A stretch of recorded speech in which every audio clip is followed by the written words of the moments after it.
What's your name and what do you do at Framez LLC? My name is Julian Harris, and I am creator of Framez LLC. What I do there is I am the main designer, marketer. I wear all the hats. So until I get a team, it's all me. I provide such services as garment decoration, graphic design, logo design, branding. I have a few fashion lines. I have a few fashion shows that I've done. But I kind of like combined all of that to be like a design studio that provides like the typical digital design services as well as the garment decoration, which is probably more my favorite part. I get to kind of play around and tell stories. When did you start Framez LLC and where is it located? Framez LLC is located here at the O-Ringer building in Braddock, 305 7th Street, Braddock Street. It's like 7th and Braddock. It's the tallest building here in the neighborhood. Has a big red sign. Used to be one of the top four furniture companies in the country, probably around 50 years ago. So it's like a historical landmark.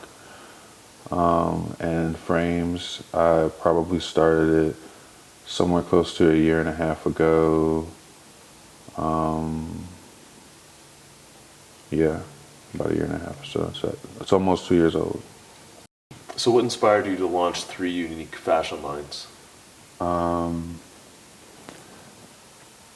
it started right before the fashion show. My first fashion show, I just had decided to just let everything pour out of me and create whatever I wanted to create.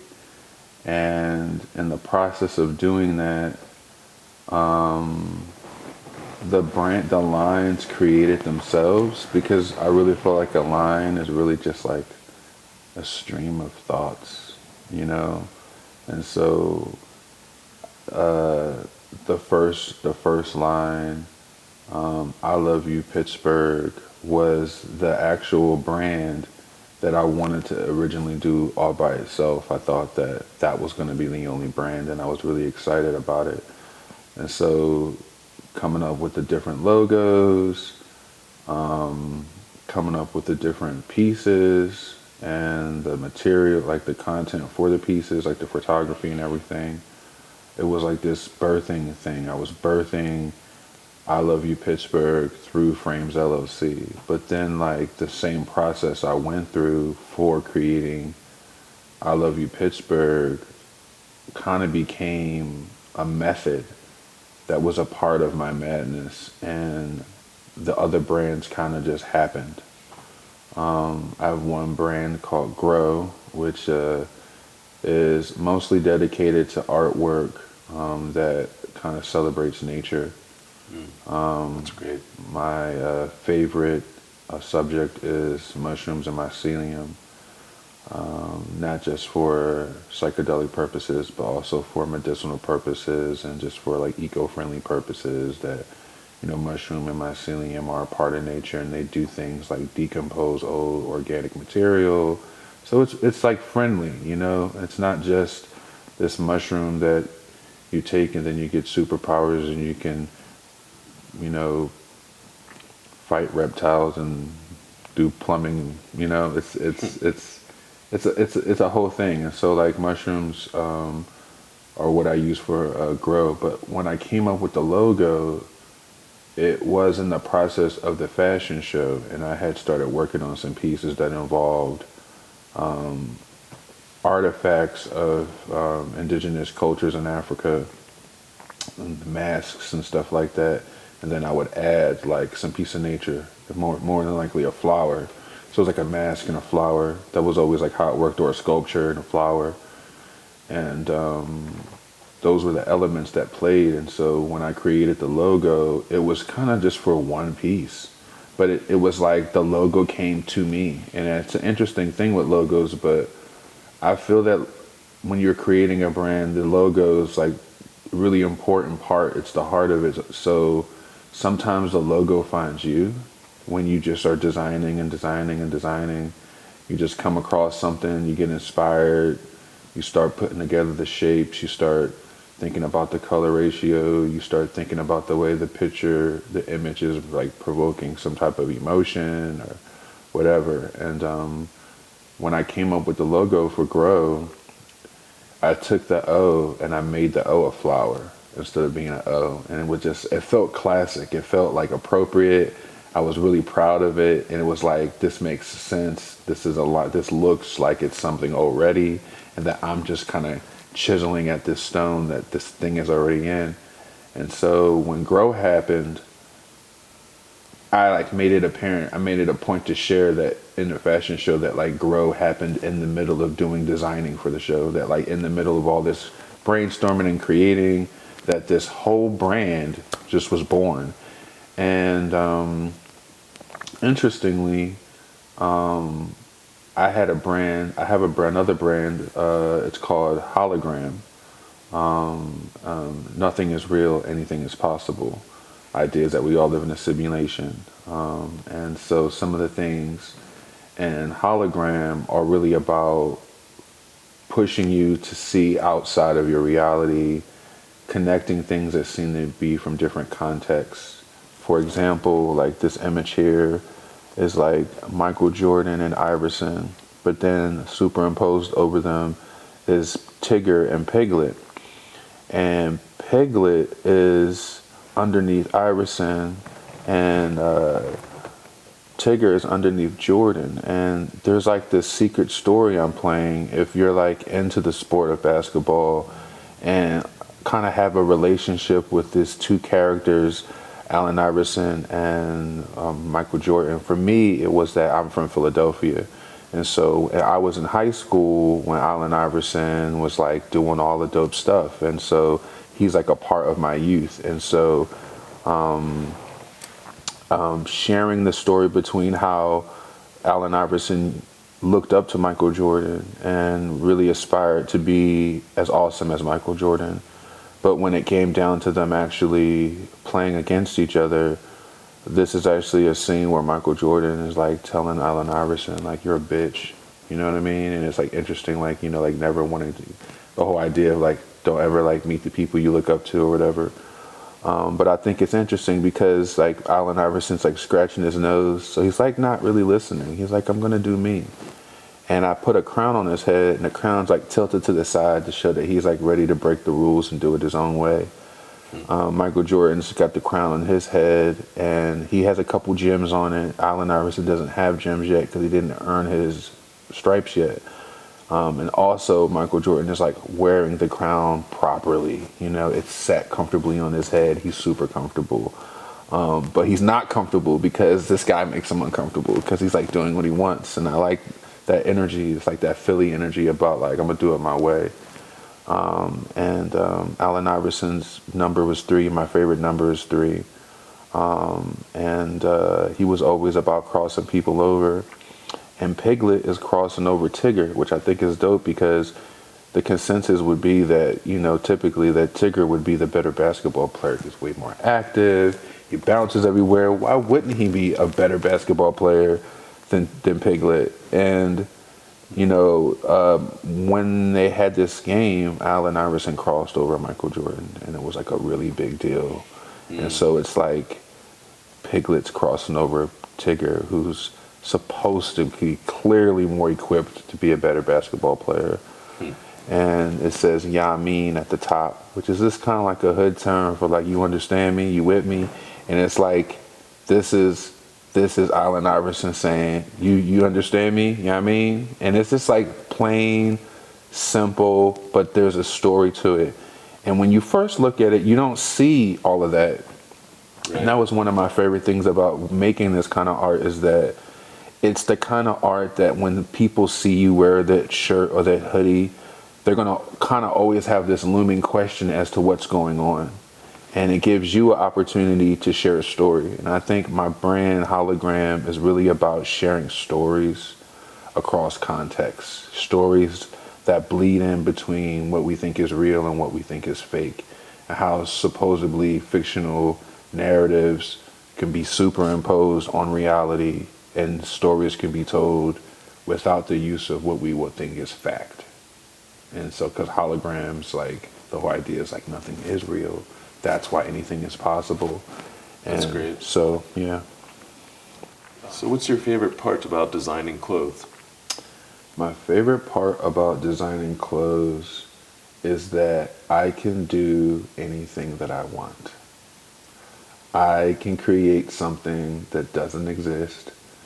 I can make a joke, something real. You know, when you're with a friend and you're like, what if there was this shirt that said, you know, you're like, why don't we just do that? You know, why don't I wear that conversation on me? I was like, I could put a meme on my shirt, you know, and then some more so than it being about me like designing like really great like clothing. I think it's just about the conversation, about telling stories. Like, I can tell any story I want. I can tell the stories that have been people have been afraid to tell. I can tell stories that people love, and I can find a way to make it relatable. And I think that my favorite thing about being able to just like create my own stuff and give other people the opportunity to create their own realities, because all our own realities matter. And I think that being able to kind of celebrate that is definitely something that I love about being able to have that kind of control. So what's your favorite product that you've made so far? My favorite product was this red hoodie. It was like a Red Riding Hood kind of vibe. What I loved when I first saw it, it screamed Red Riding Hood, but it also screamed Full Metal Alchemist and on anime, because I really love anime. And so when I made this piece, I really wanted to wear it, but it was definitely too small for me. So there was this whole, like, I knew that it was a woman's garment, but it was like something in me wanted to wear it so bad that it had to be androgynous as possible, but still beautiful and still kind of like elegant, even though it would be androgynous. So when I printed on it, it was all red, and I used Adinkra symbols, which are symbols from Ghana that are heavily used for marriage ceremonies, which used to be used for royalty. They would wear the symbols on their garments as a form of communication, so that they could, when they were, for whatever reason they were meeting, they also were like expressing things that needed to be shared with that other kingdom, that other house, that other family. And so choosing to put the Adinkra on there, because the theme of the fashion show was the return of the gods. I really loved this piece because it had so much of my excitement in it. I had so much great ambition with it. I was excited about what it might look like. I don't typically see that kind of like, it's kind of like it has sleeves, but you can't really see them the way it's made. But it just had this super strong Red Riding Hood energy, and it was just like blood red, and I put some roses on it, and they were like really discreetly used. But it just, my mom actually ended up buying it, and there was like a little bidding war between her and another woman who wanted to buy it, who had already bought up a couple $100s worth of stuff. That's great. And it was like really exciting because it actually brought them together, and they got to know each other because of wanting that piece. And it was like, that's the kind of interactions that I want to see. And so the fact that my mom brought it, the fact that it was in a fashion show, the fact that it was one of the hot pieces, I sold it for the price I wanted to sell it for. I felt really confident that it could sell for that. And not only, was there a bidding war, but like my own mom wanted it, and she ended up getting it. But that was my favorite piece. I'm looking forward to making something like that again. It was simple, but it just was smart. It was like you see something, you see a shape, you see an object, and you know that it just requires just a little bit of something, and then all of a sudden it becomes like this really solid piece. And it was easy, it was fun, I didn't have to think hard. And I was like in the flow of making the clothes in the fashion show, and that piece was actually part of the Grow line. It was one of the major reasons why I knew I wanted to make Grow a real line and not just a couple of shirts or whatever. That's great. Yeah, it's interesting. Like it doesn't have the biggest story. Well, I wouldn't say that because as much as I like that piece, I had a Jimi Hendrix piece that I felt like was more important to me, even though it wasn't my favorite piece. And it was because the fabric was like an Oxford shirt where it was woven together and the edges were frayed. It had this really like Woodstock look. So it felt authentic. It felt like it came from the time period that Jimi Hendrix was alive. It looked like something that someone would have worn there. Mm-hmm. And so when I purchased it, the shirt was like $12, but I saw its value in my heart. Like I looked at it and I just knew I needed to sit on it, and I sat on it for months. And then when Jimi Hendrix came to me, it was almost like I found the niche that I needed to find for that garment. And it was like, it gave me the inspiration to realize how excited I could be about anything else I would do with the line.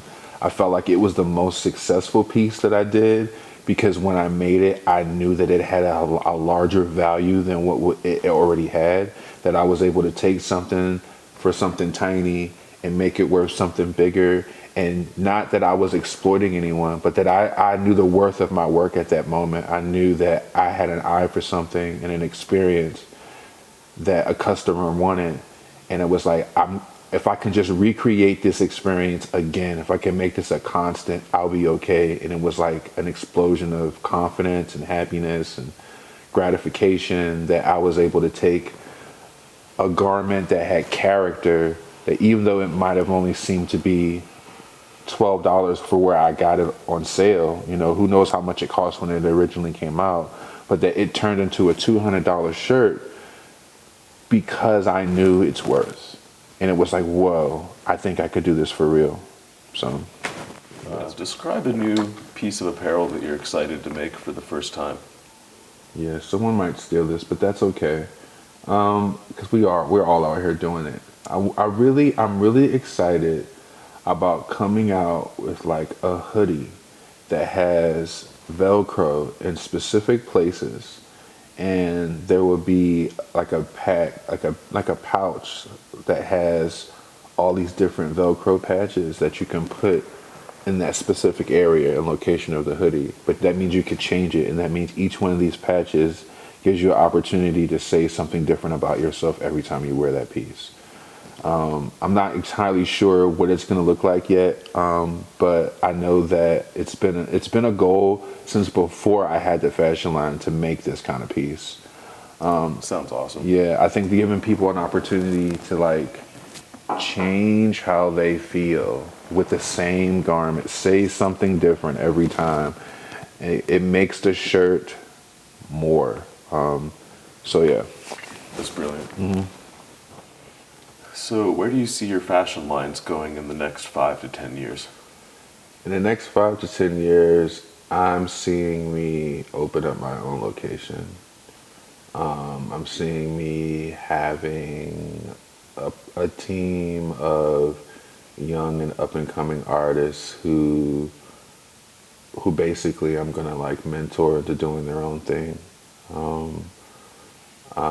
I want to have a design studio filled with young designers who understand the media world, and are able to kind of fight back.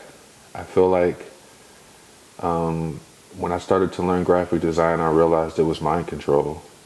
And I was like, whoa, this is crazy. Like, I wish that I could show these kids what's happening on the TV screen that's manipulating them to make choices, and how they can learn this technology so that they can utilize it to like increase the quality of their own lives and the people around them.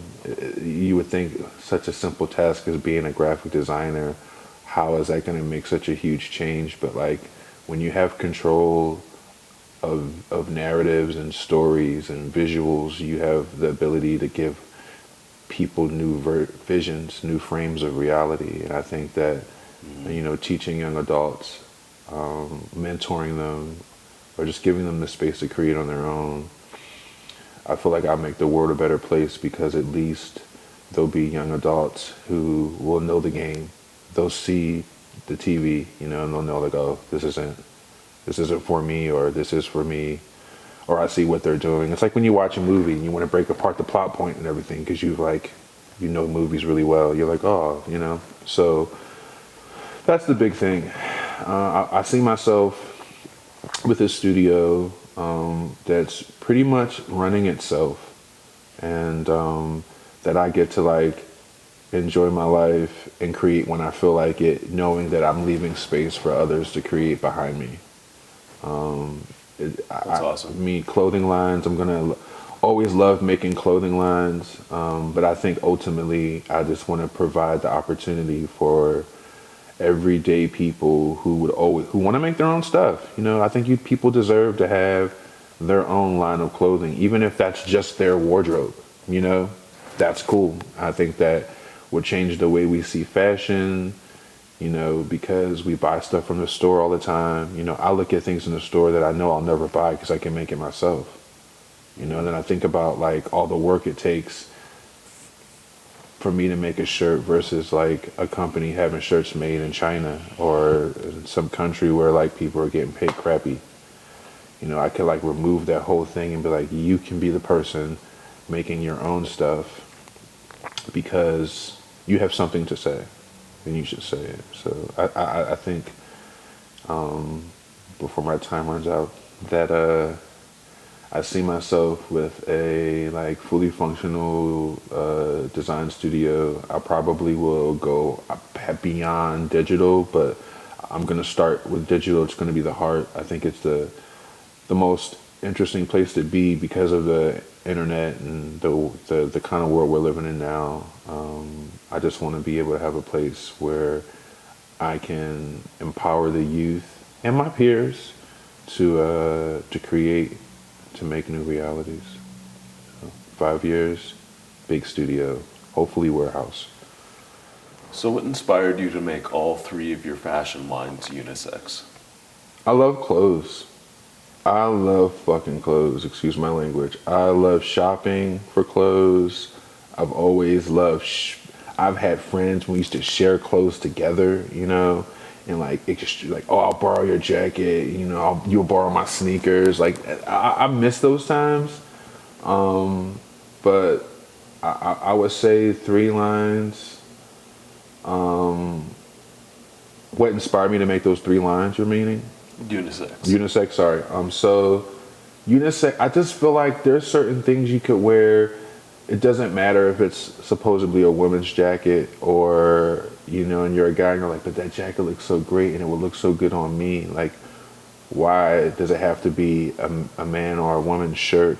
I think there are certain things that can be in their own context, but men wear pants, women wear pants. Why not have pants that men and women can wear? We all wear jackets. Why can't we have jackets that we both can wear? I think there's also too the whole idea that you're being restricted. I think one of my favorite time periods is the mod era. Men were wearing clothes with ruffles and soft fabrics and pretty colors and flowers, and it just wasn't seen as like a non-manly thing. There's times in history where men were wearing very fashionable, very flary, flamboyant clothing, and the powers that be on some level tried to kind of like collapse that on itself, because I think that for one, in terms of self-expression, masculine energy, feminine energy, there's all these like really extremes of being one or the other, and it's like we can't just be both. I can't be a man that respects the feminine energy that I have.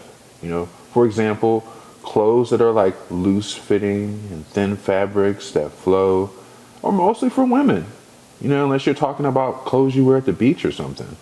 But like, what's wrong with long, shawy clothes on a man? You know, I mean, like thousands of years ago, men were wearing garments that look like dresses now. You know, I think, you know, today it's like, are you being like this, you know, gender revolutionary because you're a man and you decide to wear a skirt? It's like, or you wear makeup. You know, like these are things that were like, men were wearing makeup hundreds and hundreds of years ago. Men were wearing what we could consider to be skirts hundreds of years ago. Men had heels and still do in certain shoes. And I think that there's all this like too much pressure on what you're supposed to wear if you're a man, what you're supposed to wear if you're a woman, that your comfortability and self-expression have to be put aside because there's all these rules that you need to follow so we know where you belong and where you fit. I like breaking the rules. I'm someone that loves breaking rules. To my detriment, I like breaking rules. And I think that, you know, on an emotional level, you know, on a psychological level, being able to wear clothing that might be considered outside of your gender is freeing, you know. When I made that kind of Red Riding Hood garment, you know, even though my mom bought it, I wanted to wear it. I wanted to wear it so bad. I so bad wanted to just keep it and just wear it and be that cool thing that I wore. But I couldn't because she's wearing it. And I'm excited that she's wearing something that I would wear. My mom is wearing something that I would wear, but she wears it in a way that she gets to like insinuate her femininity, even though it's a shirt that I like to wear. So, What's the most challenging part about making a new piece of apparel? procedure. Sometimes in the beginning, it was more so about the excitement of making a piece. So I didn't have a procedure. There'd be a lot of mistakes, but I'd learn a lot.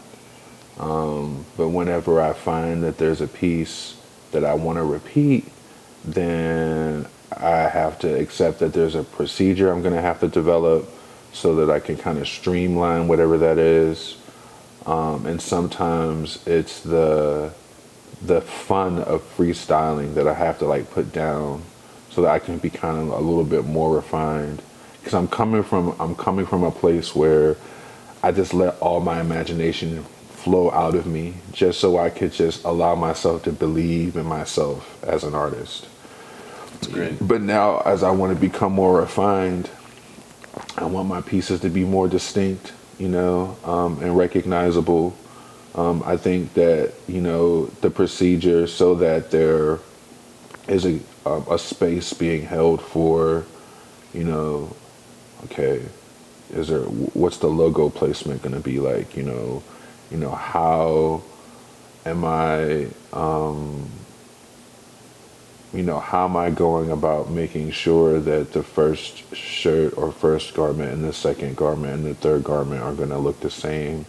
They're not going to be off. How do I do that in a way where I'm not overwhelming myself and I'm making it simple? Because sometimes when you first start doing things, you do them the hard way, and then later on you learn there's a lot easier way to go about it. I can relate. Yeah, and then that's the big thing, because when you show people and they're like, oh, that's so easy, I could do it, you're like, yeah, but if you had to do it on your own, that's not what you would have did first. You would have did this, then you would have did that, then you would have did this. And I think it's knowing that I have a piece and I went through that already, so that when I approach a piece, I can approach it head on, not approach it knowing that there's all these. I think that anytime you try something, you have to be prepared to make mistakes. But when it's time to start streamlining things, you got to narrow that down to like very small margins of error, you know? So it's like, it's important as a creative that you leave lots of space for mistakes. But when it's time for a project, you got to like make sure that those mistakes can get as minimal as possible.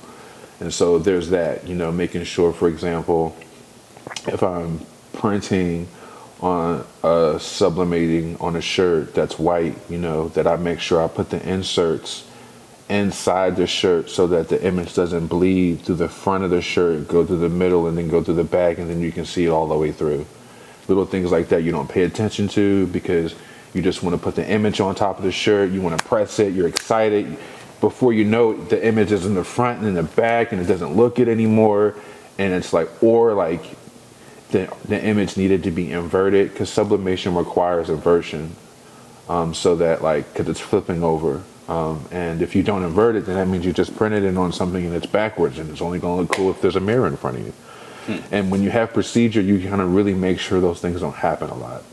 In the long run, you know, you're learning, but you feel like you're wasting money every time. You know, sometimes I get afraid to work on pieces because it's like I might feel so anxious that I'm scared I'll rush. So please talk about some of the different printing techniques that you use and why. So the two printing techniques that I use are sublimation and vinyl. And the reason why I even considered these two was because at first I thought about screen printing, and screen printing just seemed very exhausting. You need multiple screens, you need to get all this paint, you need typically you need machines to help make the streamline even easier. That stuff takes up a lot of space. I'm thinking about like if, you know, the freedom of when and how I want to make a design. It's really restricting because that means you have to clean off the screen, you have to erase the image, put another one on. You know, I didn't think that I had enough space or enough energy to always have to go through that process. And I know a lot of people are doing it, and I think it's really cool. And I was just like, I gotta try something different. So I went to sublimation because it was the cheapest way for me to experiment and see how it would work.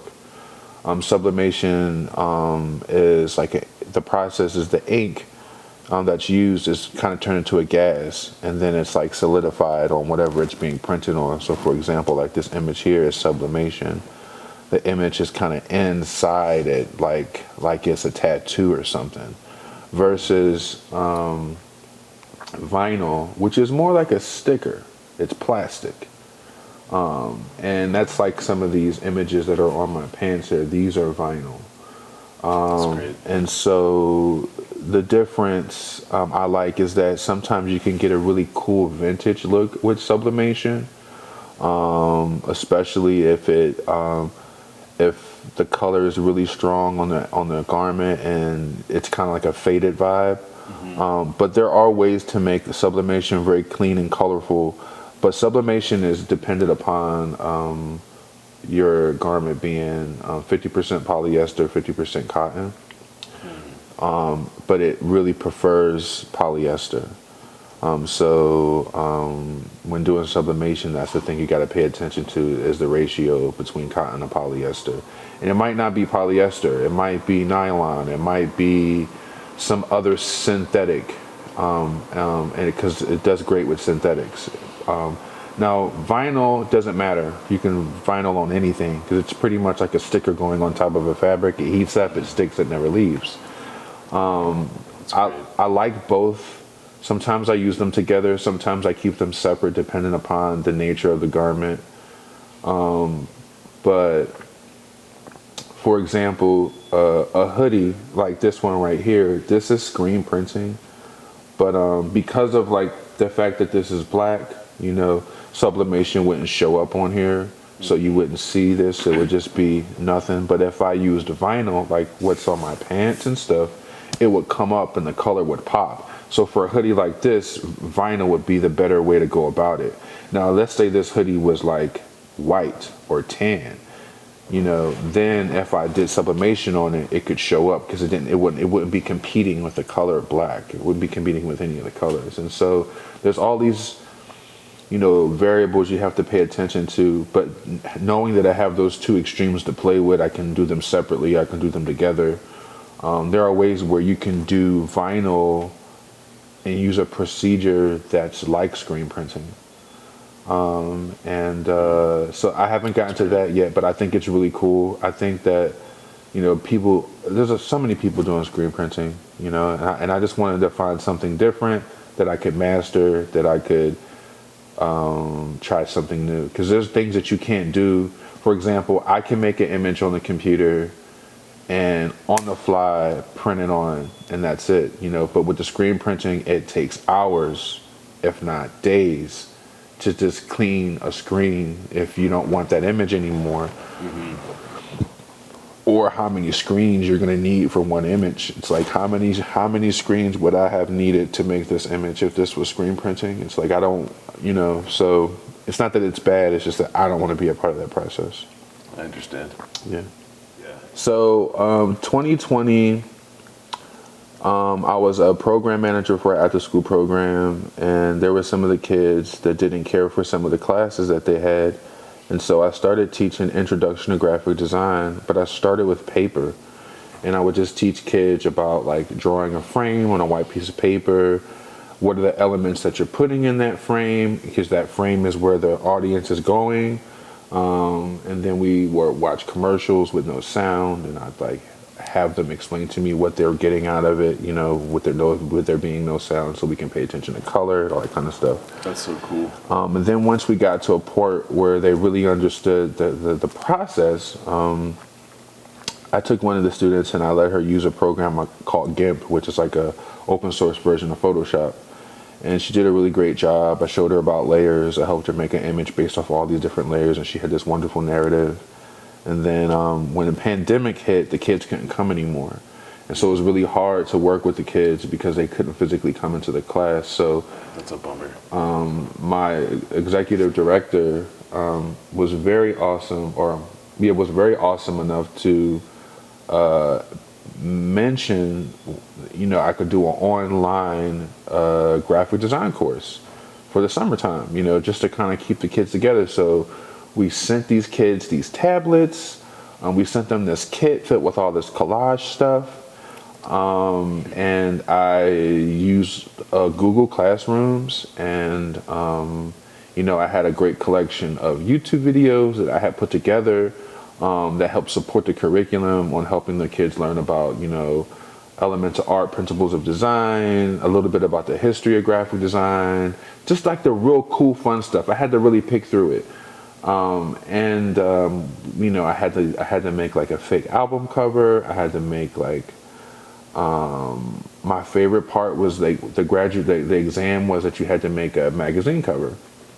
And I had one student that started the program a month after everyone, but ended up being the head of the class. And she ended up taking a UX UI course after me. Like, she was really inspired, and I was like, whoa, like, this is a real thing. Like I'm really teaching these kids. I must really know what I'm doing, And I have a history of graphic design. I learned in high school. I was in graphic design class, and our class actually would do work for clients after school. And I was the nerd who did graphic design, and I was building computers, and but where I had got that skill, and I had didn't use it for a long time, and it was like something inside of me that was like, give me a try again, give me a try. And I'm like, I'm not a graphic designer, I don't have equipment anymore, I don't have any portfolio. And then just seeing the success of the children, seeing how excited they were, seeing how much they learned, it was an opportunity for me to realize that I had a chance to try something new, to just start from scratch, be a baby, and just jump on it and see if I could do the design studio on the fashion line. And I was deeply inspired by how I inspired them, and I realized that I had what it took. And I think that if it wasn't for the pandemic, I wouldn't have been forced to do that graphic design course.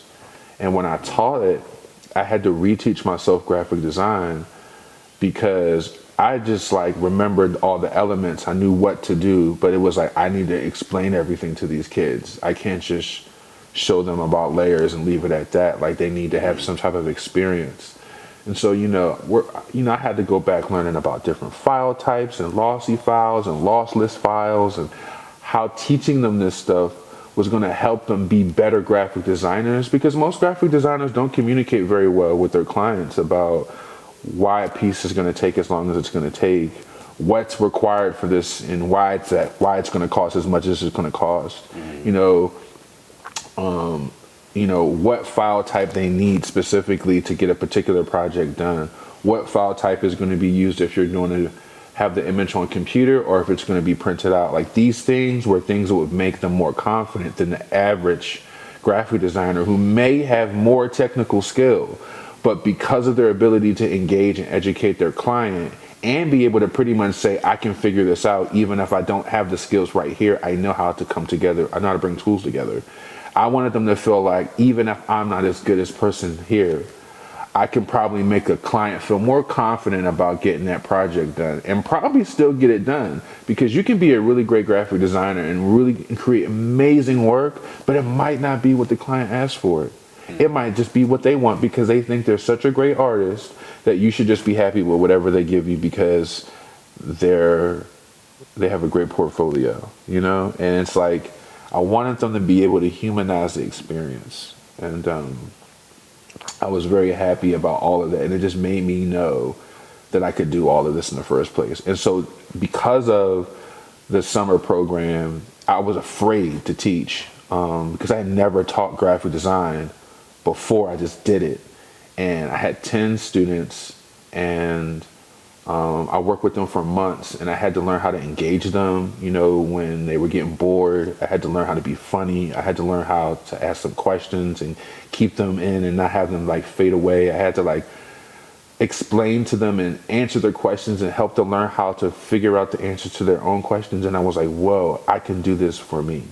Yeah. So it almost sounds a little bit like a very evolved teaching method that, you know, inspires the student to, you know, maybe find the right question to ask first instead of just being told what to do. And before I taught them how to use the software, we started off with collaging, and collaging was the graphic design.